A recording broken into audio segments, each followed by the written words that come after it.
പെന്തക്കോസ്ത് ദിനം. പരിശുദ്ധാത്മാവ് അപ്പസ്തലന്മാരുടെ മേൽ അഗ്നിനാവുകളായി ഇറങ്ങി വന്ന ദിവസം.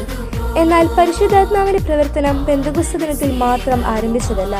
സൃഷ്ടിയുടെ ആരംഭം മുതൽ ബൈബിളിലുടനീളം പരിശുദ്ധാത്മാവ് സാന്നിധ്യം അറിയിച്ചു. ഉൽപ്പത്തിയുടെ പുസ്തകം 1-ാം അധ്യായം 2-ാം വാക്യത്തിൽ ഇപ്രകാരം എഴുതിയിരിക്കുന്നു: ദൈവത്തിന്റെ ആത്മാവ് ജലത്തിന്മേൽ ചലിച്ചുകൊണ്ടിരുന്നു. ലോക സൃഷ്ടിയുടെ ആരംഭത്തിൽ തന്നെ പരിശുദ്ധാത്മാവ് സന്നിഹിതനായിരുന്നു. അവിടുന്ന് ജീവൻ നൽകുന്ന ആത്മാവാണ്. അവിടുന്നില്ലാതെ സൃഷ്ടിക്ക് പൂർണ്ണതയില്ല. കന്യകാ മേരിയോട് പറഞ്ഞു, പരിശുദ്ധാത്മാവ് നിന്റെ മേൽ വരും.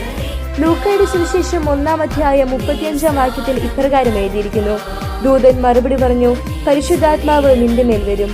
അത്യുന്നതന്റെ ശക്തി നിന്റെ മേൽ ആവസിക്കും. ആകയാൽ ജനിക്കാൻ പോകുന്ന ശിശു പരിശുദ്ധൻ ദൈവപുത്രൻ എന്ന് വിളിക്കപ്പെടും. അങ്ങനെ പരിശുദ്ധാത്മാവിന്റെ ശക്തിയാൽ യേശുവിന്റെ ജനനത്തിന് വഴി തുറന്നു. യേശു ജോർദാൻ നദിയിൽ വെച്ച് മാമോദീസ സ്വീകരിക്കുമ്പോൾ പരിശുദ്ധാത്മാവ് പ്രാവിന്റെ രൂപത്തിൽ അവിടുത്തെ മേൽ ഇറങ്ങി വന്നു എന്ന് മത്തായി സുവിശേഷകൻ രേഖപ്പെടുത്തുന്നു. അത് ദൈവസാന്നിധ്യത്തിന്റെ അടയാളമായിരുന്നു. പെന്തക്കോസ്ത് ദിനത്തിൽ അപ്പസ്തലന്മാർ ഒരുമിച്ച് പ്രാർത്ഥിക്കുമ്പോൾ പരിശുദ്ധാത്മാവ് അഗ്നിനാവുകളായി അവരുടെ മേൽ ഇറങ്ങി വന്നു.